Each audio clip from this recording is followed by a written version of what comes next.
आपने बहुत बढ़िया बात कर दी कि इंडिया ने कैसे इंडिया प्रिपेयर कर रहा है बड़े पैमाने पर, गार्ड अप है या डाउन है, 2 या 2.5 फ्रंट की वॉर है या नहीं है, इंडियन ओशन में चाइना कुछ करेगा या नहीं, और वैसे भी आप इसे ट्रीट करते हैं बायलैटरल मामला है।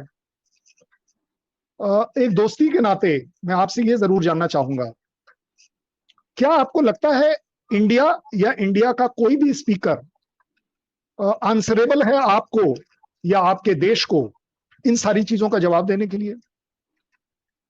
अगर आपने मुझसे ये सवाल आज पूछा, या मैं बोलता हूं आप पूछिए मुझसे कि इस सब में पाकिस्तान के लिए क्या लेसन है, तब तो मुझे समझ में आती है कि पाकिस्तान का कंसर्न है।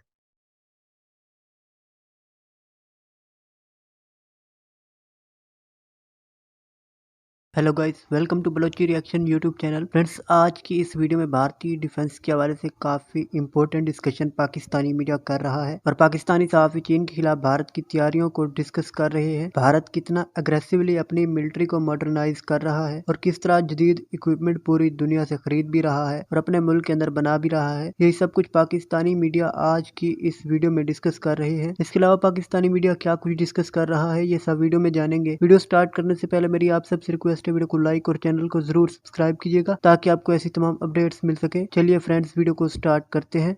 एक साल हुआ चला, सुनने में ये आ रहा है कि इंडियन आर्मी भी बहुत ज्यादा, इंडियन गवर्नमेंट ने ये फैसला किया है कि बड़े पैमाने पे खरीदो फरोख्त करनी है। एक साल हुआ चाहता है, जो गार्ड है वो नीचे नहीं आ रहा। तो आप क्या समझते हैं कि आप, कभी बात होती है जी कि 2 फ्रंट वॉर है, कभी बात होती है 2.5 फ्रंट वॉर है, कभी ये बात हो रही है कि इंडिया जो है उसके लिए अब जो मसला है वो बढ़ के वो इंडिया और चाइना का कंपटीशन सिर्फ LAC पे नहीं है, वो इंडियन ओशन में भी होगा। तो आप कैसे देखते हैं ये एक साल के अंदर क्या तब्दीलियां आई इस खित्ते के अंदर? पाकिस्तान तो बिल्कुल खामोश रहा जब इंडिया और चाइना के मामलात रहे, क्योंकि ये आपका एक बायलैटरल था, लेकिन फिर भी हमने खामोशी इख्तियार की। आप कैसे समझते हैं ये एक साल किस तरह का गुजरा? आपकी नेशन का मोराल नीचे गया कि ऊपर गया? किस तरह चीजें डेवलप हुई पिछले एक साल में? कमर चीमा साहब, आपके जैसे आदमी के एंकर के शो पर आना एक बहुत बड़ी जिम्मेदारी हो जाती है हमारे ऊपर, क्योंकि एक तो पहली बात, हमें ये नहीं पता होता आप किस पर बात करेंगे, क्योंकि आप पहले से क्वेश्चन तो भेजते नहीं है। दूसरी तरफ हमें हमारे यहाँ पर ये ट्रेंड सा बन गया है कि अगर पाकिस्तान का कोई एंकर सवाल कर रहा है तो पहली बात, उस सवाल के पीछे का निशाना जरूर ढूंढो। ये हमारे यहाँ भी एक प्रॉब्लम है कि आप अगर सही बात भी कर रहे होंगे तो भी हम ढूंढेंगे कि कमर चीमा साहब ने पूछा है आपका नाम क्या है। अब कमर चीमा साहब इसके पीछे क्या पूछ रहे हैं वो हम ढूंढना शुरू करें। आपने हमें दोस्त कहा, आज बड़ा अच्छा लगा। आज तक आपके साथ हमें शो करते हुए 1 साल हो गए, आज आपने पहली बार दोस्त कहा तो इसलिए घबराहट हो रही है। इसके पीछे क्या है? और उसके पीछे जो है वो दिख रहा है अब मुझे।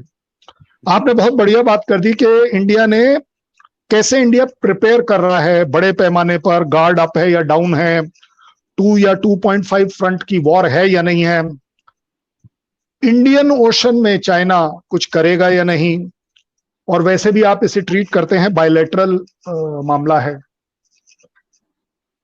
एक दोस्ती के नाते मैं आपसे ये जरूर जानना चाहूंगा, क्या आपको लगता है इंडिया या इंडिया का कोई भी स्पीकर आंसरेबल है आपको या आपके देश को इन सारी चीजों का जवाब देने के लिए? अगर आपने मुझसे ये सवाल आज पूछा, या मैं बोलता हूं आप पूछिए मुझसे कि इस सब में पाकिस्तान के लिए क्या लेसन है, तब तो मुझे समझ में आती है कि पाकिस्तान का कंसर्न है। दूसरा, अगर आप मेरे से ये पूछ लें कि इंडिया जो है किस तरीके से चाइना को मात दे रहा है और पाकिस्तान को सपोर्ट करेगा, तो भी मेरे समझ में आता है कि मैं आपको ये सारे जवाब दूं। I find it very difficult, illogical. Is the Indian media or Indian representative answerable to Pakistan or for that matter Pakistan anchors? Why? But yes, मैं समझ सकता हूं डिप्लोमेसी क्या होती है, डिप्लोमेसी की छोटे मोटे लेसन्स मुझे भी समझ आते हैं। ज्यादा बड़ी बात यह है कि अगर मुझे आपके देश में और मेरे देश में आपके प्रोग्राम को अगर हिट करना हो तो मेरा सबसे पहला जवाब होना चाहिए कि भाई साहब चीन का तो हमने कर दिया, अब पाकिस्तान की बारी है, अब पाकिस्तान के छित्तर पड़ेंगे वगैरह वगैरह। तो आप देखेंगे कि एकदम से रिएक्शंस भी आएंगे, आपके तरफ से कुछ एग्रेशन भी आएगा, सब कुछ आएगा। लेकिन मेरी सोच, हाँ, लेकिन फिर भी मेरी सोच है कि अगर कमर चीमा साहब के शो में जाएंगे तो कुछ अच्छी बात करेंगे, कुछ इंटेलेक्चुअल लेवल पर बात करेंगे, कुछ कंस्ट्रक्टिव लेवल पर बात करेंगे। सो मुझे लगता है शायद मुझे भी आपकी तरह पाकिस्तान को पीछे छोड़ देना चाहिए, because as such in terms of any kind of conflict हम पाकिस्तान को अपना कभी भी एडवर्सरी समझते नहीं है। हमें पाकिस्तान से उस तरह की थ्रेट नहीं है कि शायद वो कंट्री हमारे कंट्री को टेक ओवर कर लेगा, हमारे यहां लैंड को टेक ओवर कर लेगा, क्योंकि इस तरह की चीज हम कई बार देख चुके हैं कि कोशिशों नाकाम रही हैं। और शायद पाकिस्तान भी लेसन लर्न कर रहा होगा कि उसे इस तरह के छिछोरी हरकतें नहीं करनी चाहिए, कि शायद लैंड ग्रैबिंग की कोई भी तरह की कोशिश हो। यस, अगर आपको लगता है कि आपको हैदराबाद आके टेक ओवर करना चाहिए तो हम इसके ऊपर अलग से बात कर सकते हैं। और फॉर दैट मैटर इंडिया को लगता है कि रावलपिंडी और लाहौर, छोटा सा पॉइंट, मैं आपको टोकूंगा नहीं, छोटा सा पॉइंट, कल साहब हम क्यों टेक ओवर करेंगे आपको? हमारी कोई इंटेंशन नहीं है, ना हम आपको छितर मारना चाहते हैं, ना मारना चाहते हैं, ना हम आपके साथ कुछ करना चाहते हैं। सिंपल सी बात यह है कि वो चाइना ने आपके मुल्क में थोड़ी घुस घुस के मारा मुरा, उस पे बात हो रही है। ये तो हमारा तो आपका जो इंटरेस्ट ही और है ना, हम नहीं कह रहे ये मैं, और इंडिया वाले खुद कहते हैं कि भाई चाइनीज ने हमें घुस के मारा, इंडियन मीडिया ने कहा, इंडियन लोगों ने कहा। हमें तो यकीन करके माने, टू बी फ्रैंक कल साहब, मेरा बिल्कुल दिल नहीं करता कि इंडिया चाइना के मामला भी खराब हो। बिजनेस हो यार, अच्छा वाला आपका 80-90 अरब डॉलर की बायलैटरल ट्रेड है, उस ट्रेड को प्रमोट करें, अपने लोगों की जिंदगियां बेहतर करें, लड़ाई में क्या पड़ा है। लेकिन आपके अपने लोग कहते हैं कि मोदी साहब को जो है ना घुस के मारा है। आपके ऑपोजिशन लीडर कांग्रेस के जो लोग हैं वो बाकी सारे लोग कहते हैं। हम तो उस बात पे बात कर रहे हैं कल साहब। कमर चीमा साहब, आपने एक बड़ी अच्छी सी स्टेटमेंट दे दी कि हमारे ओपोजिशन लीडर्स कह रहे हैं। तो यार मेरा ओपोजिशन लीडर है, मैं उसको लाइटली लेता हूं, मैं उसे स्ट्रांगली नहीं लेता, मैं उसे सीरियसली नहीं लेता। मेरी वो कांग्रेस पार्टी उस बंदे को सीरियस नहीं लेती। आप उसे कब से सीरियस लेने लगे? आपका कौन सा जन्मों का राता चल रहा है? कौन सा ऐसा पाकिस्तान का उनका कनेक्शन है जिसको कि आप ऑनर करने के लिए तैयार हो, उसकी पार्टी करने को तैयार नहीं है? वो प्रेसिडेंट होने के लायक नहीं हो समझ रहा अपने आप को। वो अपने आप को बोलता है कि जी मैं कुछ भी कर लो, मैं अपनी पार्टी का प्रेसिडेंट नहीं बनूंगा, मैं सिर्फ पार्टी फंड में से पैसे खर्च करके बाहर जाया करूंगा, आया करूंगा। कमर चीमा से कब से वो मिल लिया?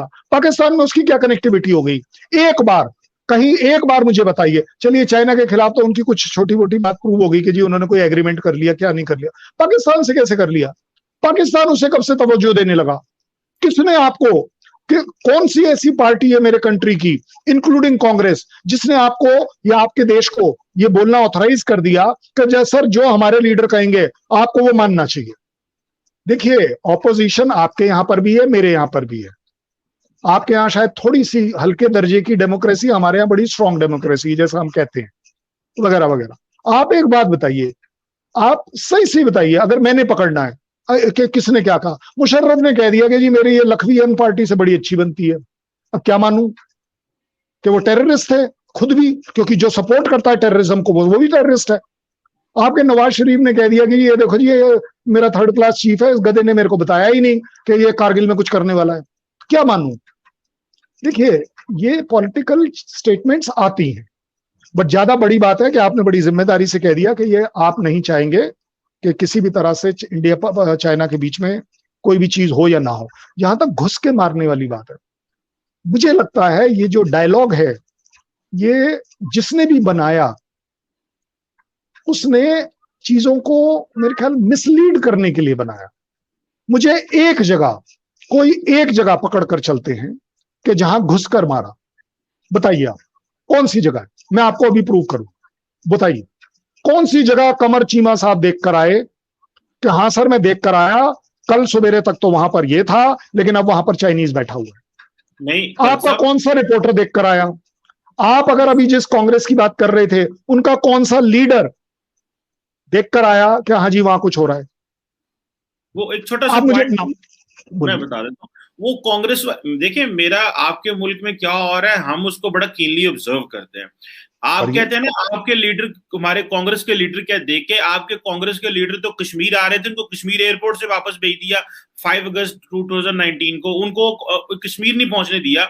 तो वहां लद्दाख जहां पे इतना हाई मिलिटराइज जोन है, जहां पे सिर्फ फौजियों के अलावा लोग नहीं जा सकते, तो आपको तो चाहिए था कि आप अपने ऑपोजिशन को लेके जाते। देखिए, आप अपनी कांग्रेस पार्टी को जितनी मर्जी गालियां दें, वो कमजोर है, लेकिन उन्होंने इस मुल्क पे बड़ी दफा हुकूमत की हुई है, उनका यहाँ पे बड़ा पॉपुलर वोट है, उनके अभी भी बहुत सारी जगहों पे हुकूमत है, तो और अभी भी वो सबसे बड़ी ऑपोजिशन पार्टी है। दैट डजंट मीन कि नरेंद्र मोदी साहब अभी आए हैं तो आप जनाब उनको कहें जनाब के नहीं, ये हमें अभी तो इंडिया के अंदर ऑपोजिशन ही खत्म होगी, और डेमोक्रेसी की बात ना करें कल साहब। हमारे यहाँ जरूर डेमोक्रेसी गायब रही है, जमहूरियत बड़ी कम आई है, लेकिन आप अपनी डेमोक्रेसी को कोई बड़ा अच्छा एवेल्युएट ना करें। आपकी डेमोक्रेसी को मेजॉरिटेरियनिज्म कहा जाता है, आपकी डेमोक्रेसी को पूरी दुनिया में आप सेलिब्रेट खुद ही करते रहते हैं कि जी हमारी डेमोक्रेसी बड़ी अच्छी है, लेकिन कल साहब इंटरनेशनल कम्युनिटी आपकी डेमोक्रेसी को डेमोक्रेसी नहीं मानती। वो कहते हैं कि ये बेसिकली एक मेजॉरिटेरियन माइंडसेट है जो इस वक्त वहां पे। मैं I don't want to drag the debate in other direction.